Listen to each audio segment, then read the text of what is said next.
비가 굵게 내리는 저녁, 소연은 젖은 우산을 움켜쥐고 횡단보도 앞에 서 있었습니다.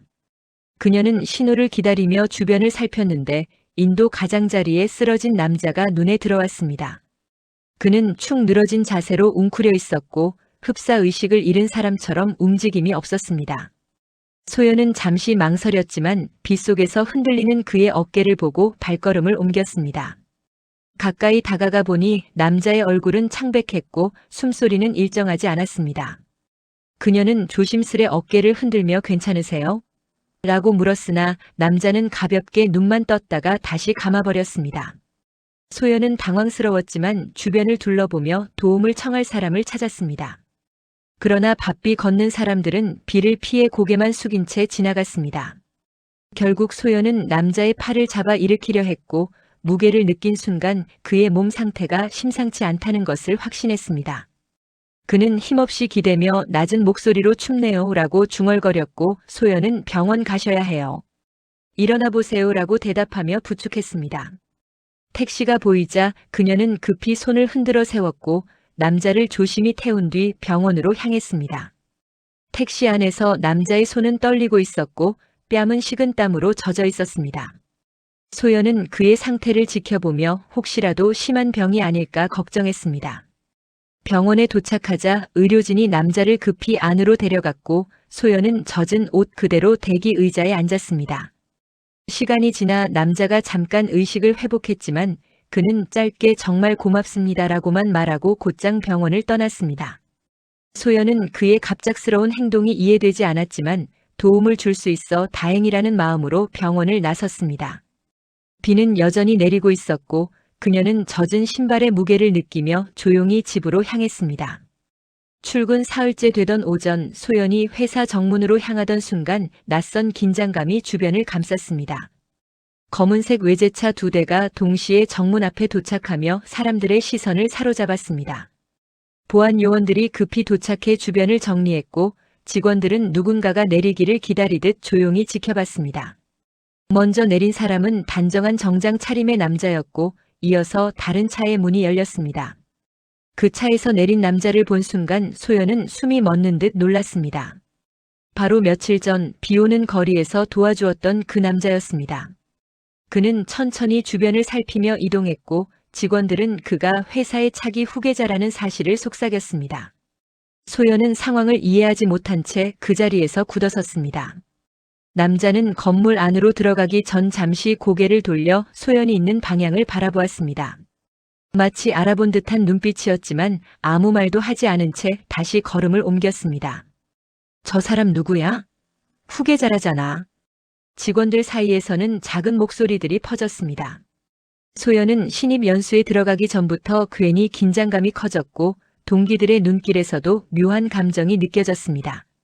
그녀는 아무 일 없기를 바라며 연수장으로 향했지만 심장은 빠르게 뛰고 있었습니다. 그녀는 자신이 의도치 않게 큰 인물과 엮인 것 같아 불안했습니다.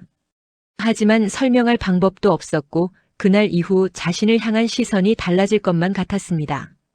신입 연수가 시작되자 강의실은 조용했지만 직원들의 표정은 어딘가 들떠 있었습니다. 도연의 등장 소식이 건물 전체를 빠르게 퍼진 탓이었습니다. 소연은 자리에 앉아 자료를 펼쳤지만 집중이 쉽지 않았습니다.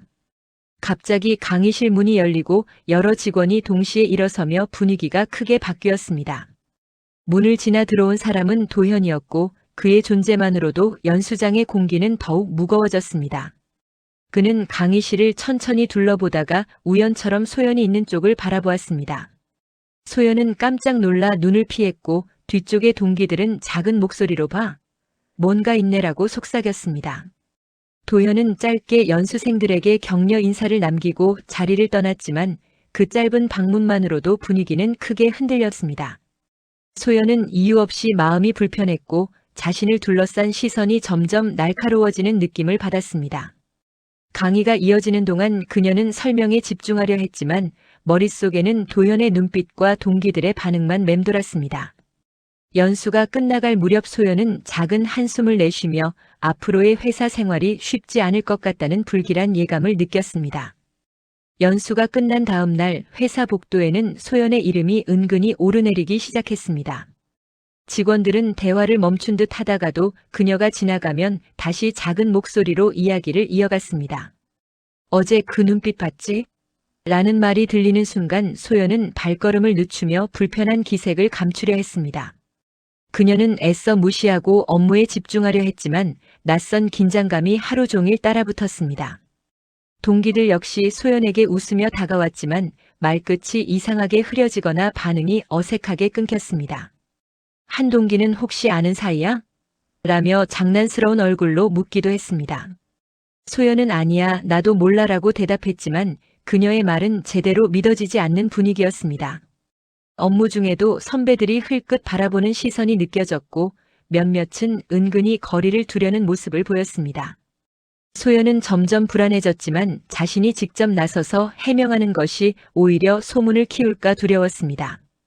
퇴근길 그녀는 엘리베이터에서 내려오는 순간 들려온 말에 걸음을 멈췄습니다. 신입이 후계자랑 아는 사이라며. 그 말은 작은 속삭임이었지만 혼자 듣기에는 너무 크게 들렸습니다. 소연은 깊게 숨을 들이마시며 마음을 다잡았습니다. 사실이 아님을 알기에 더더욱 침착해야 한다고 스스로를 다독였습니다. 그러나 그녀는 저녁 내내 회사 분위기가 이전보다 차갑게 변한 것을 잊을 수 없었습니다. 며칠 뒤 회사 전체를 뒤흔드는 사건이 발생했습니다. 중요한 문건이 외부로 유출되었다는 소식이 전해지자 모든 부서가 긴장했습니다. 감사팀과 보안팀이 즉각 움직이며 직원들의 컴퓨터 기록과 출입 기록을 면밀히 조사했습니다. 소연은 평소처럼 일을 하고 있었지만 갑자기 들려온 호출에 놀라 팀장과 함께 조사실로 향했습니다. 조사실에서는 감사팀 직원이 차가운 표정으로 소연을 맞이했습니다. 최근 외부 접속 기록에 소연 씨 계정이 사용됐습니다라는 말이 이어졌고 그녀는 당황해 저는 그런 파일을 본 적도 없어요라고 답했습니다. 그러나 감사팀은 이미 퍼져 있는 소문 때문에 더욱 의심스러운 표정을 지었습니다. 소연은 노트북을 확인해 보라고 요청하며 침착하게 설명했습니다. 감사팀은 기록을 확인하는 동안 여러 차례 추가 질문을 던졌고 그녀는 차분하게 대답했습니다. 잠시 후 감사팀은 다른 팀원이 올린 보고서를 가져와 보여주었습니다. 보고서에는 소연이 도연에게 특정 문서를 전달했다는 허위 내용이 포함되어 있었습니다. 그녀는 놀라 입을 다물지 못했고 저 그런 일 안 했어요 라고 반복해서 말했습니다. 감사팀은 정확한 조사가 필요하다며 일단 돌아가도 된다고 했지만 소연은 이미 큰 충격을 받은 상태였습니다. 복도로 나오는 순간 그녀는 다리가 잠시 흔들릴 정도로 힘이 빠졌습니다. 소연은 자신을 둘러싼 소문이 점점 눈덩이처럼 커지고 있다는 사실을 절실하게 느꼈습니다. 다음 날 중요한 임원회의가 열리는 자리에서 도연은 갑작스레 소연과 관련된 사건을 직접 언급했습니다. 그는 차분하지만 단호한 목소리로 최근 신입 직원에게 불필요한 오해가 생기고 있습니다라고 말문을 열었습니다. 참석한 임원들은 갑작스러운 발언에 놀라 서로의 얼굴을 살폈습니다. 도연은 며칠 전 자신이 도움받았던 이야기를 설명하며 그날 병원에서 있었던 일이 근거 없는 추측으로 이어지고 있다고 말했습니다. 그는 소연 씨는 어떤 관련도 없습니다. 그녀가 피해를 보고 있습니다라고 명확하게 말했습니다. 일부 임원은 도연의 보호가 오히려 소문을 키울 수 있다고 조심스럽게 의견을 냈습니다. 이에 도연은 이 문제는 개인의 문제가 아니라 회사의 신뢰와도 연결됩니다라고 강조하며 재조사를 지시했습니다.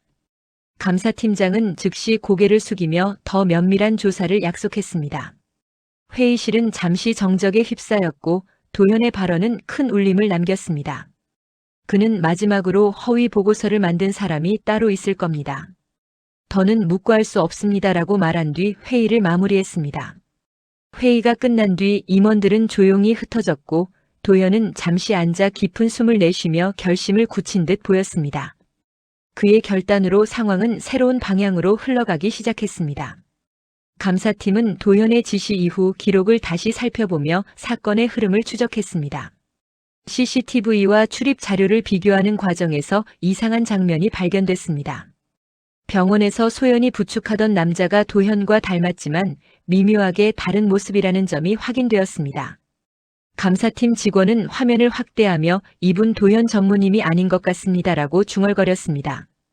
곧 가족 기록을 대조한 결과 그 남자가 도현의 쌍둥이 형 이도훈이라는 사실이 밝혀졌습니다. 도훈은 가족과 멀리 떨어져 지내고 있었고 최근 건강 문제로 혼자 생활하며 연락을 끊어온 상태였습니다. 이 사실을 보고받은 도현은 즉시 움직였고 형을 찾아야 합니다. 소연 씨가 억울하게 오해를 받고 있어요 라고 강하게 말했습니다. 비서는 도훈의 예상 거처를 알려주었고 도현은 직접 찾아가 형을 설득했습니다. 도훈은 사람들 앞에 나서는 것을 꺼렸지만 소연이 자신 때문에 오해를 받고 있다는 말을 듣고 마음이 흔들렸습니다. 그분이 저를 도운 건 맞습니다. 책임은 제가 져야죠 라고 말한 도훈은 조용히 고개를 끄덕였습니다. 며칠 지나지 않아 도훈은 회사로 들어섰고 임원들의 시선은 두 사람을 번갈아 보며 혼란스러워했습니다. 도훈은 자리에서 병원에서 있었던 일을 모두 설명했고 소연이 어떤 위험 속에서도 자신을 도왔다는 사실을 명확하게 밝혔습니다. 그의 담담한 말은 사람들의 마음을 움직였고 그동안 소연을 향했던 오해는 눈 녹듯 사라졌습니다. 감사팀은 허위 보고서 작성자를 다시 추적했고 사건의 중심이 소연이 아니라 특정 직원의 사적 의도에서 비롯됐다는 점을 확인했습니다. 소연은 뒤늦게 이 사실을 들었고 한동안 긴장이 풀리지 않아 깊게 숨을 내쉬었습니다. 그녀는 자신이 괜한 오해의 중심에 있었던 지난 시간을 떠올리며 조용히 마음을 정리했습니다. 사건이 마무리된 후 회사 내부는 서서히 안정을 되찾았습니다. 소연은 자신을 둘러싼 시선이 더 이상 날카롭지 않다는 것을 느꼈고 다시 평범한 일상으로 돌아갈 수 있었습니다. 그녀는 프로젝트 팀에 정식 배치되며 새로운 업무를 맡게 되었고 동기들과의 관계도 자연스럽게 회복되었습니다. 사람들은 이제 그녀를 사건의 중심이 아닌 능력을 갖춘 동료로 바라보기 시작했습니다. 도현은 공식적으로 후계자의 역할을 맡아 중요한 회의와 일정을 소화했고 회사 분위기는 그의 결단력으로 더 단단하게 자리 잡았습니다. 한편 도훈은 가족과의 갈등을 정리하기 위해 치료와 휴식을 겸한 해외 일정 준비에 들어갔습니다. 출국 전 그는 조용하게 회사에 들러 소연에게 그날 고마웠습니다라고 다시 말했다고 합니다. 소연은 미소로 답하며 건강히 다녀오세요라고 말했고 이 짧은 순간은 두 사람 모두에게 의미 있는 인사로 남았습니다. 시간이 지나며 사건과 소문은 자연스레 잊혀졌고 소연은 자신의 자리에서 묵묵히 일을 이어갔습니다. 그녀는 여전히 회사 정문 앞을 지나다 보면 외제차 2대가 서 있던 그날을 떠올리곤 했습니다. 하지만 이제 그 기억은 두려움이 아니라 한 사람으로서 더 강해졌던 순간으로 남았습니다. 그녀는 작은 선행이 큰 변화를 만들 수 있다는 사실을 다시금 마음에 새겼고 자신의 하루를 더 성실하게 살아가겠다고 다짐했습니다. 그렇게 소연의 새로운 일상은 조용하지만 단단한 흐름 속에서 다시 시작되고 있었습니다.